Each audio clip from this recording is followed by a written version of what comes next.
Hello and welcome to another video in this series on Prolog. Today we're going to be finishing our current theme on recursion, and we're going to be looking at quite an interesting concept of termination. You will have found probably, if you've been experimenting with Prolog, that sometimes your queries don't seem to finish and you have to kind of manually abort them, you have to cancel them, and you may be wondering what's going on there. Is that a good thing? Is that a bad thing? Is that the correct behavior?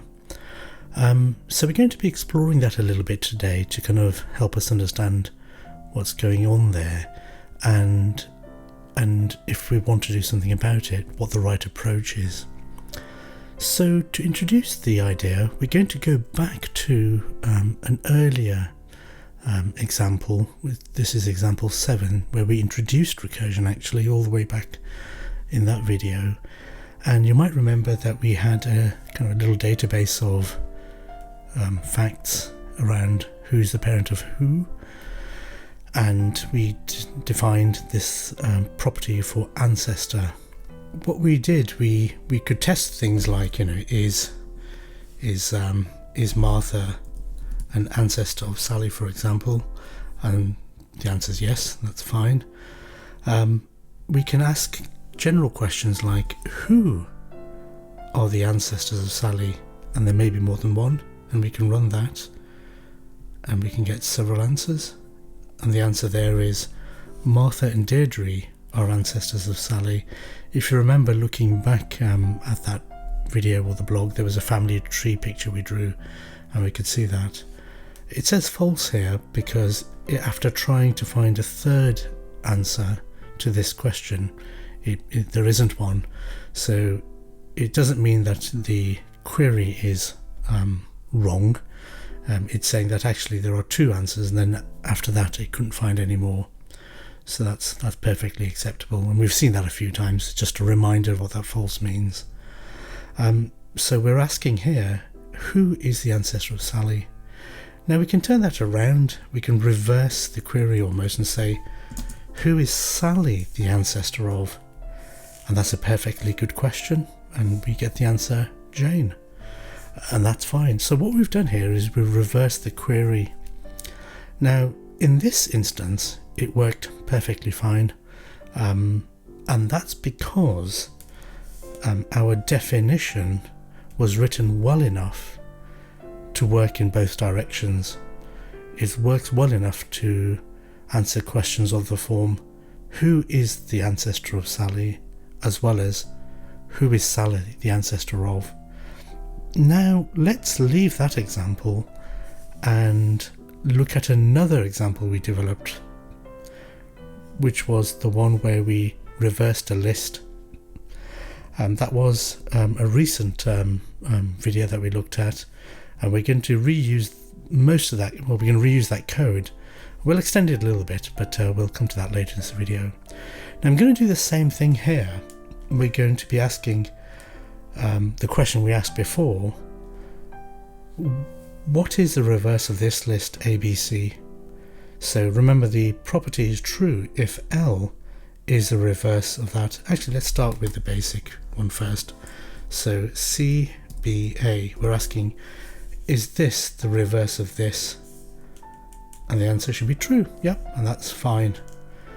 Now we wrote a definition which used an accumulator. We introduced accumulators with that video, and we wanted to be able to answer questions like, what is L if it is the reverse of ABC? And then when we run that, we get CBA. And you can kind of go back and refresh your memory of how that was done. We use this kind of idea of shifting the head of one list to another list, and then growing that second list so that it becomes the reverse of the first one. That's just a reminder. Now let's see what happens if we reverse the query just like we did with ancestor. So instead of saying which L is the reverse of ABC, let's ask it the other way around. we're asking which L here has a reverse ABC. Now you could say that's equivalent, and it should be equivalent. Of course it is, logically it's equivalent. But let's see what happens when we run it. It says CBA, and then it's asking to continue. So let's see what happens when we continue. It goes into an endless spin. It kind of is doing something, and if we don't abort it, eventually it'll crash, as we just saw there. Stack limit exceeded. So with this online version of Prolog, there's a relatively small memory allocated to each kind of instance, so it's obviously shared amongst many users, but even that 0.2 gig should be more than sufficient for the work we're doing. So something has grown beyond that and caused Prolog to crash. So that's an example of a query that went into an endless cycle and built up something in its memory, maybe kind of potential solutions, internal variables got bigger and bigger or more and more numerous, and eventually it kind of crashed. So that's our first taste of a query that appears to be endless. As I said, you might have found this yourself, and it's fairly normal when you're learning Prolog to kind of stumble upon queries that don't finish properly. So that suggests there's something wrong here, and we're going to look at what that might be, and then explore how we might avoid it. So just before we kind of dive in, it's worth sort of pausing and stepping sideways a little bit and asking the question, is non-termination always wrong? Is it always undesirable? And we're tempted to say yes, but actually that's not right.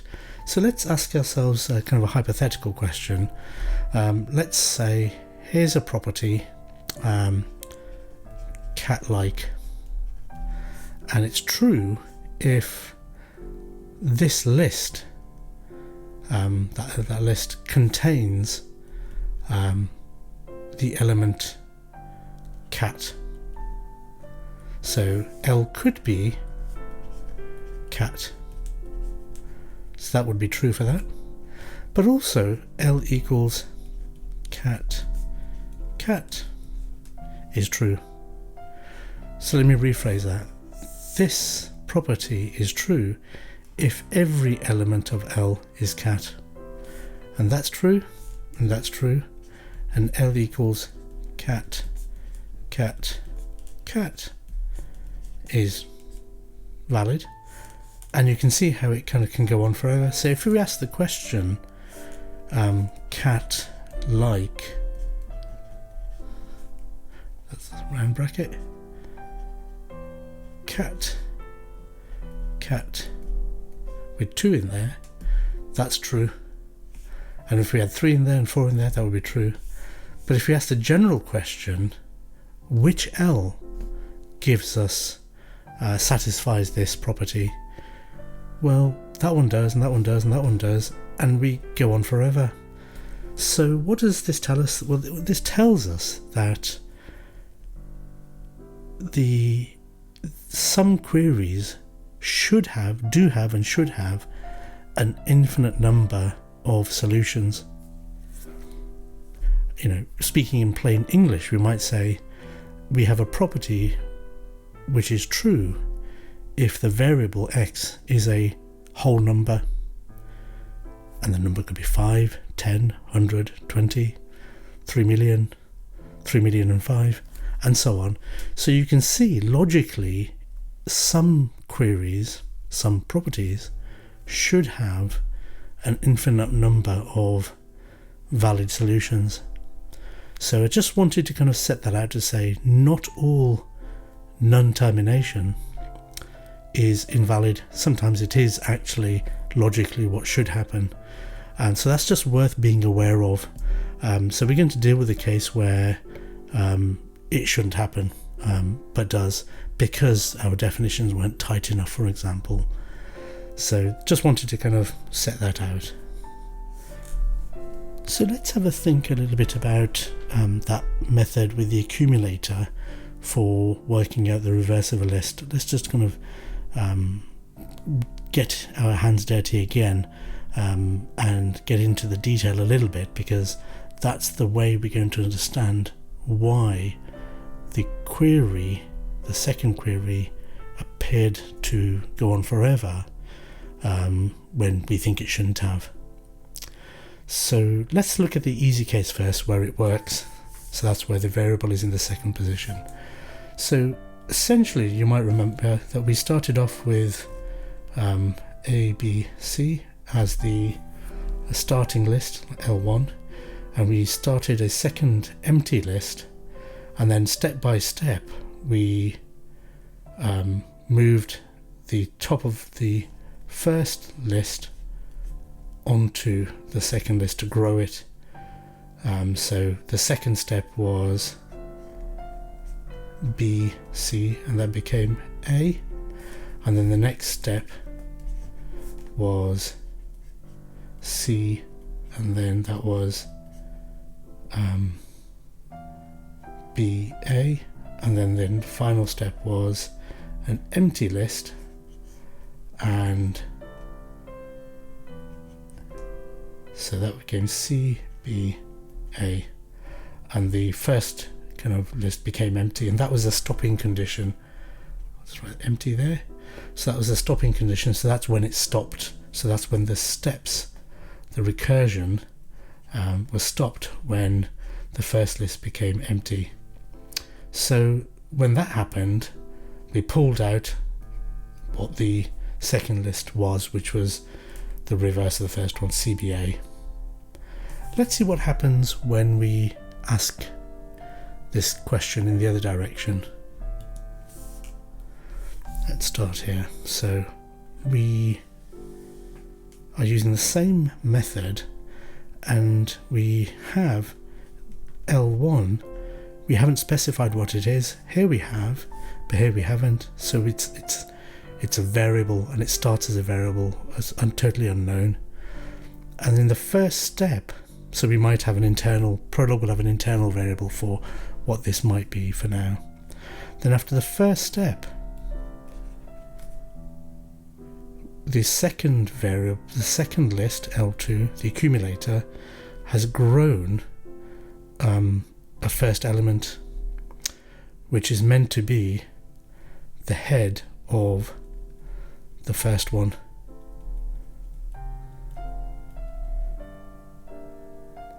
And the next step, this has grown a second element, which is meant to be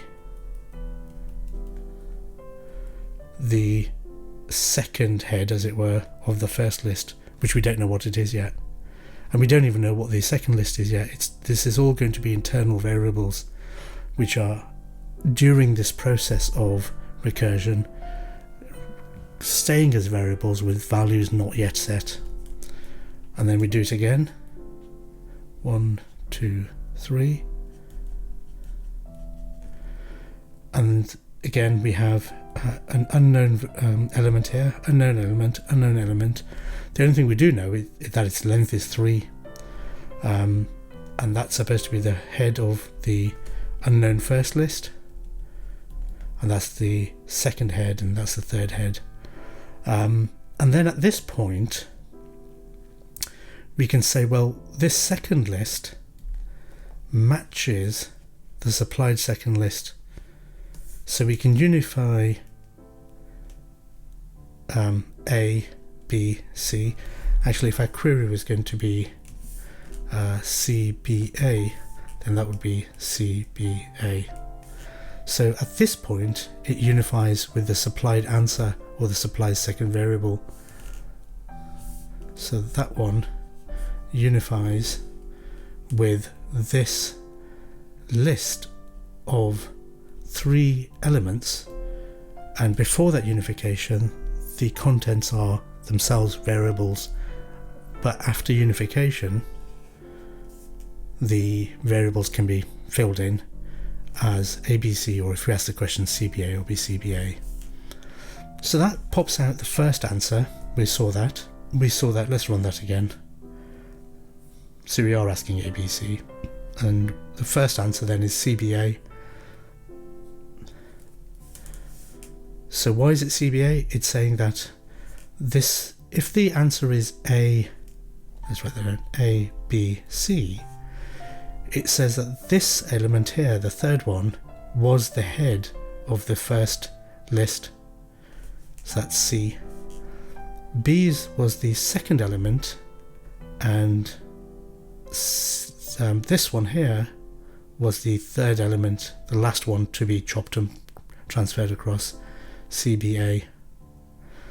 So by maintaining those relationships between the internal variables, Prolog can tell us that CBA here gives us ABC here.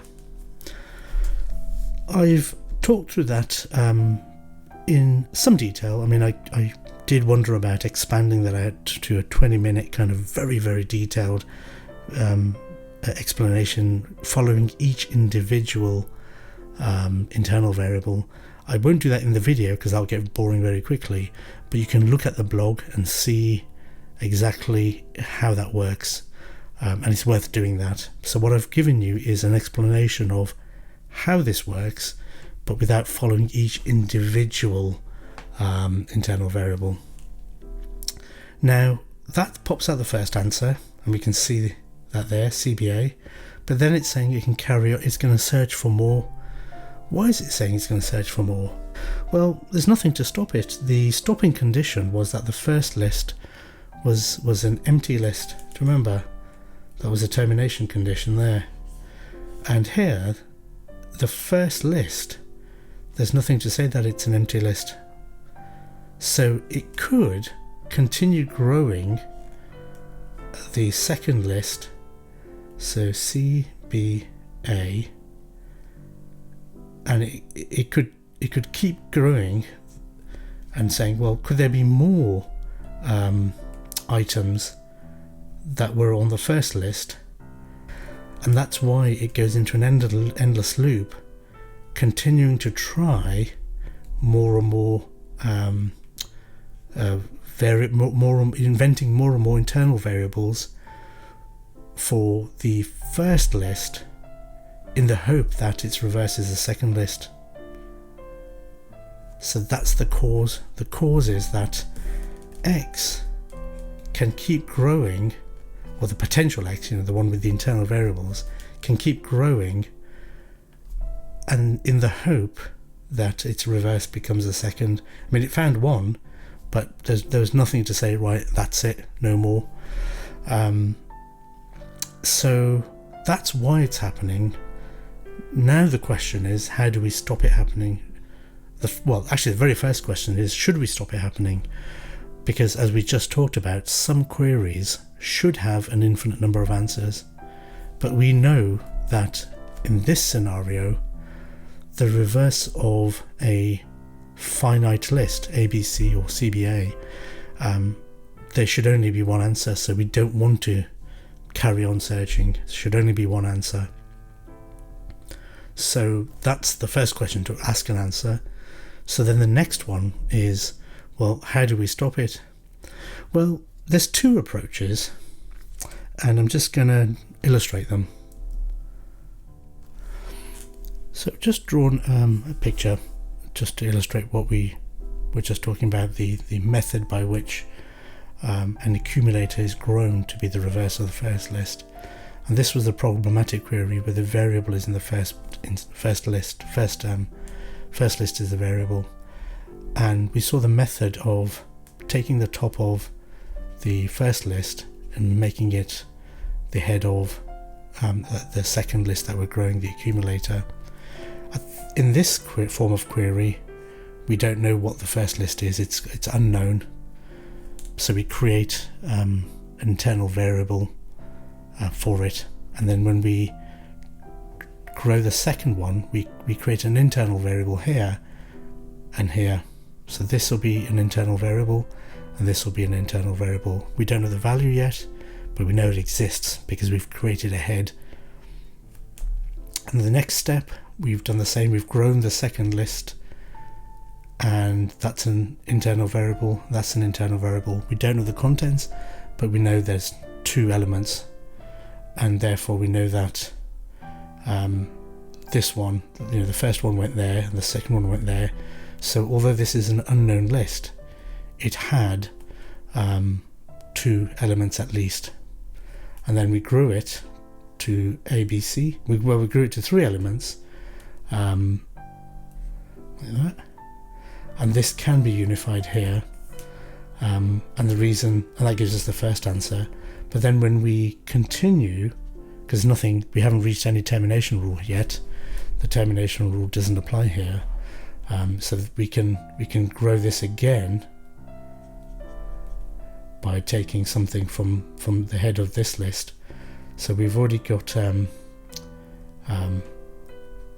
A there, B there. Oh, sorry, that was CBA. Well, actually, we don't need to know what it is. We're just taking these across, and then we grow it again.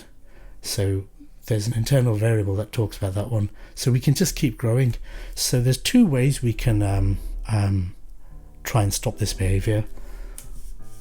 One method is to say, as soon as this has matched one solution, we find a way to just exit and say, that's it, stop, abort, no more, that's it.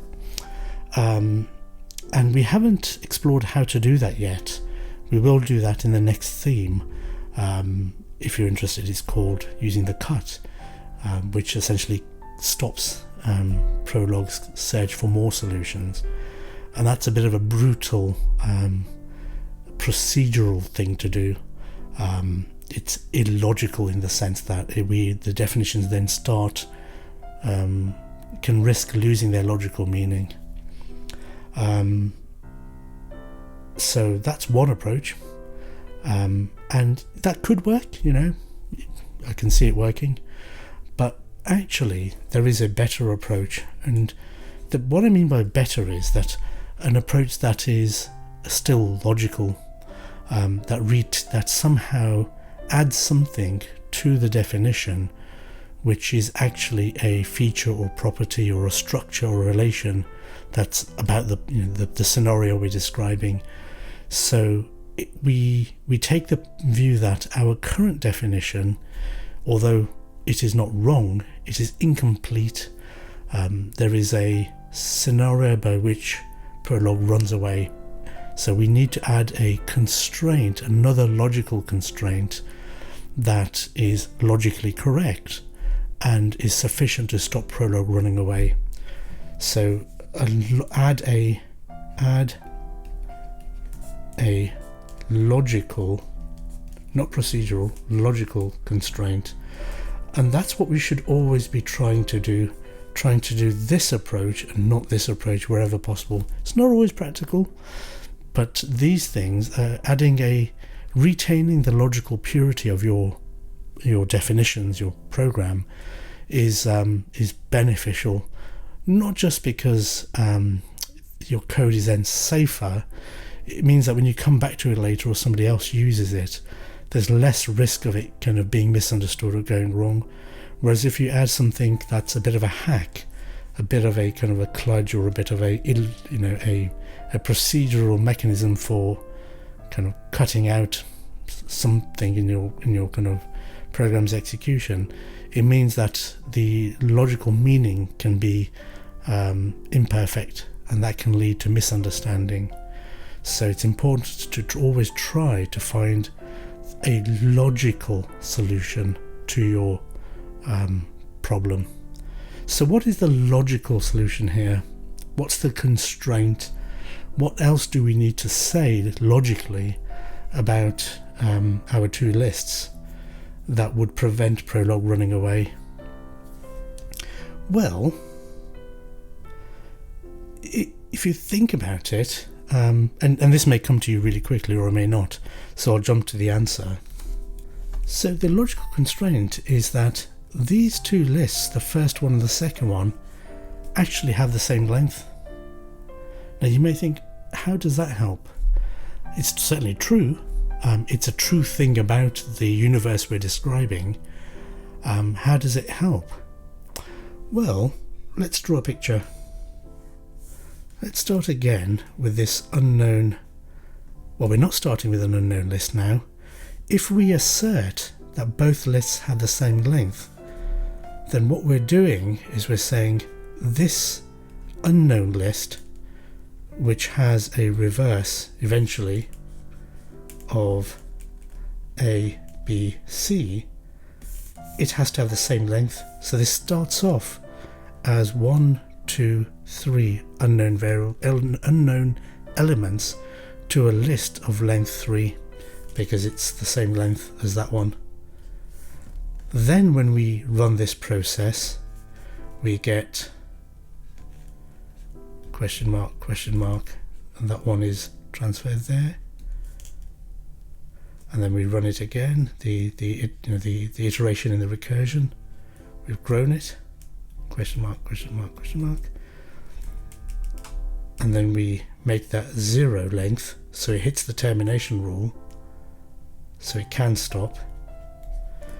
And the second list has grown to be of length 3 and can unify with ABC, and then it stops because the first list is now empty, and it's empty because it started with a known length of 3. So that's why asserting as part of the definition that the first list, well, the two lists have the same length, so whichever one we do or don't specify, the other one will be will have unknown content but known length. Let's draw that as a picture. So in this scenario, and the two queries, this was the one that wasn't problematic and this is the one that was. If we add a constraint that says the length of the first one and the second one are the same, I haven't written Prolog, I'm just writing in English as it were, then here x will actually start off as x equals unknown, unknown, unknown, and there'll be internal variables. And the same here, x will start off as unknown, unknown, unknown in both cases. So it's this constraint that we need to add, that the length of A is the length of B. So let's add that to our code. That shouldn't be difficult at all. And you can see in the example which you'll find on GitHub, all it's needed is we've created a reversed to a new definition, a new property, just to compare it with the old one. And you can see it's got the same step. It's the wrapper, remember, around step. And the difference is we've just added this same length property to say that x and y are of the same length. And it's issued first to the left before the recursion happens, so that the lists, although we don't know the contents, are set up of the right length. They're set up ready to go into the recursion. So that's what this will do. Now, same length is part of Prolog, like a lot of these things are. You'll find that reverse rather than reversed is part of Prolog, but you'll also remember we said that we're making our own because it's a useful exercise. So let's use reversed to. So reversed here failed when the first position was that's the one that led to a problem. Let's cause it to fail. Should we let it run or should we abort it? How long will it take? There you go, it failed. Now if I do reversed to, it will then set up L to have the same length as the second variable ABC, the second list. So x will start off with a length of 3, and that should run and then terminate. It doesn't even ask to continue to search for other solutions because it knows that there's no possibility. It hit the termination rule and that's it. So that's nice. So that works. And just to check that it does actually work in the other position where it should not have any problems at all, Just to confirm, yep, that's fine. So now this works properly in both directions, because our definition has been improved and we added a logical constraint. We didn't do any kind of hackery or anything that was procedural in nature. We added a logical constraint which is logically true. When you first kind of, when you start doing this, even when you're experienced, you don't always spot these things. It's not an easy thing to do. I'm not going to pretend it is.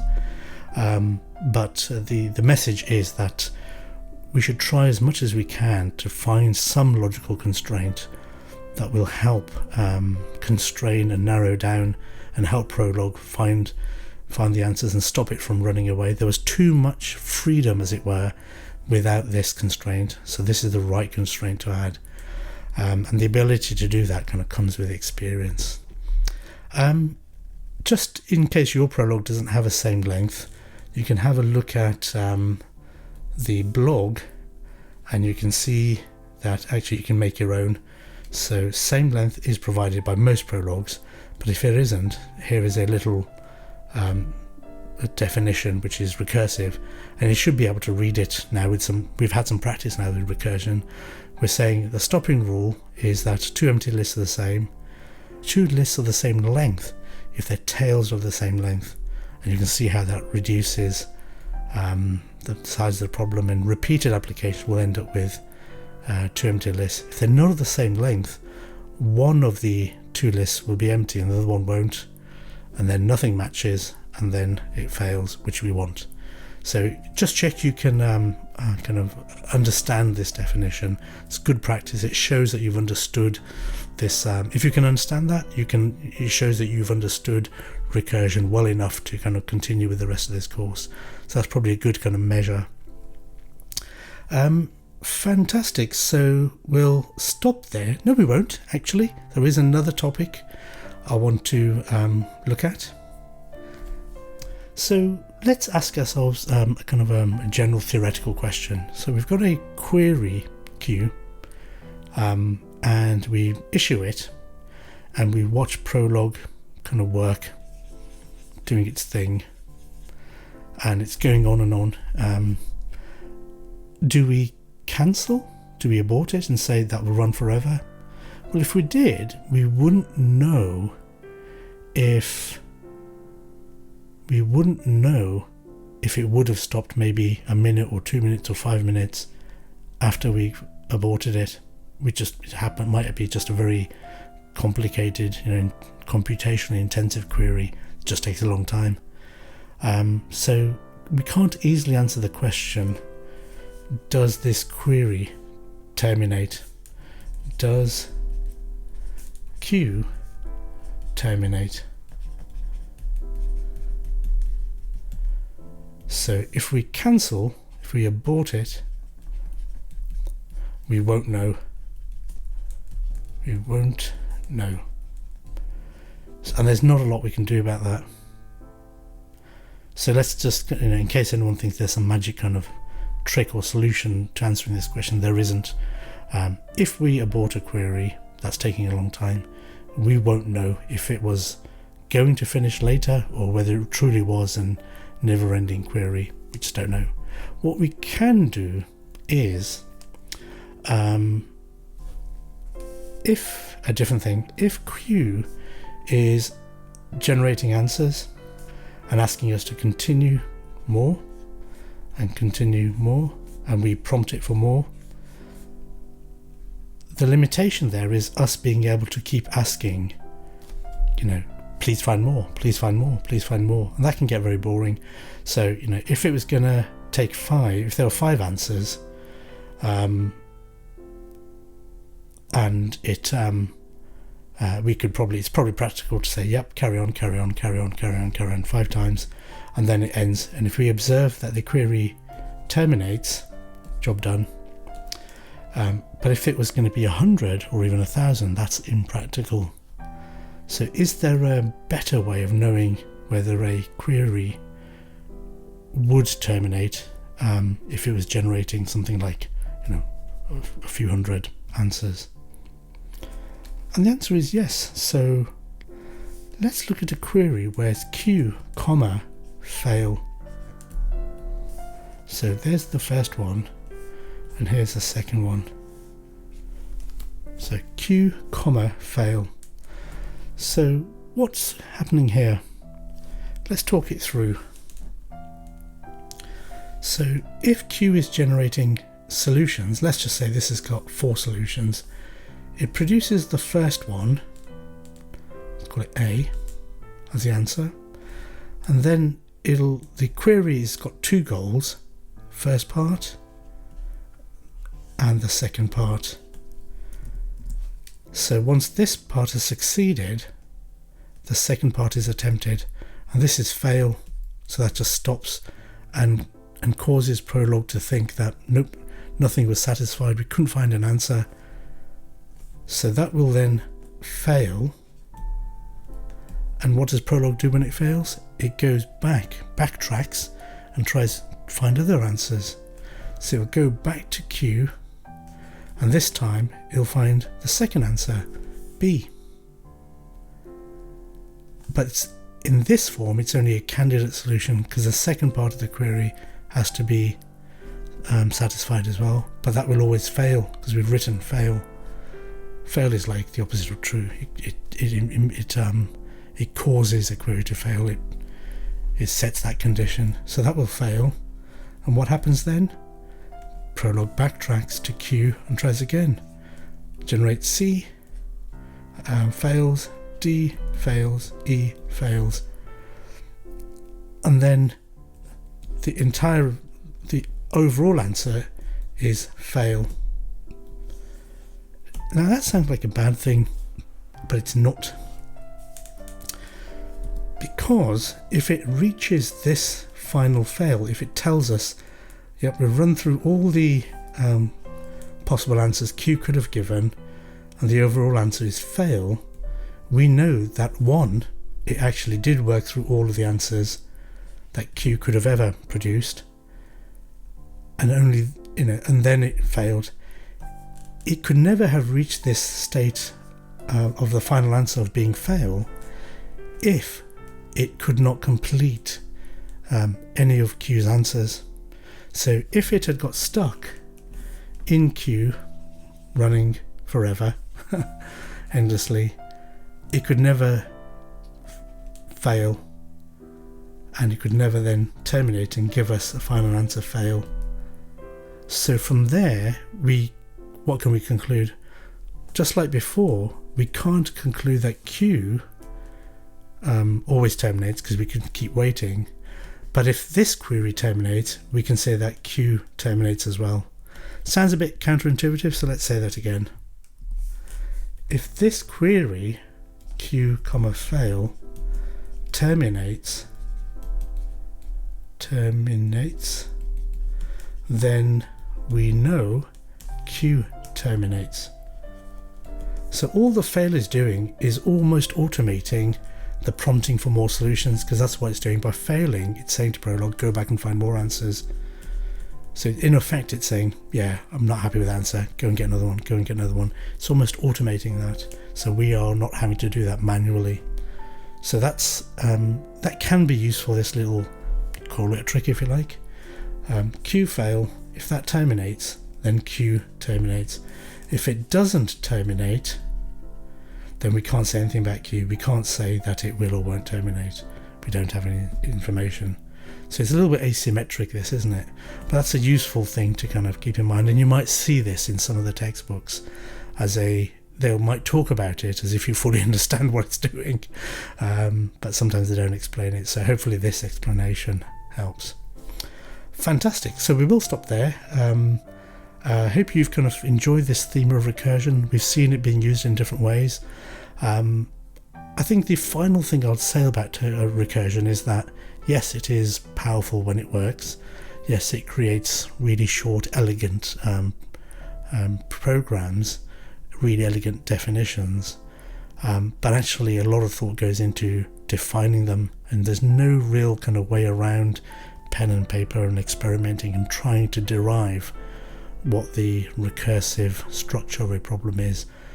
So lots of work is often needed, and sometimes you don't succeed, and that's fine.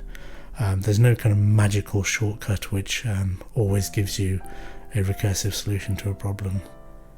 Fantastic, so we'll finish there, and next time we'll start a new theme. Bye.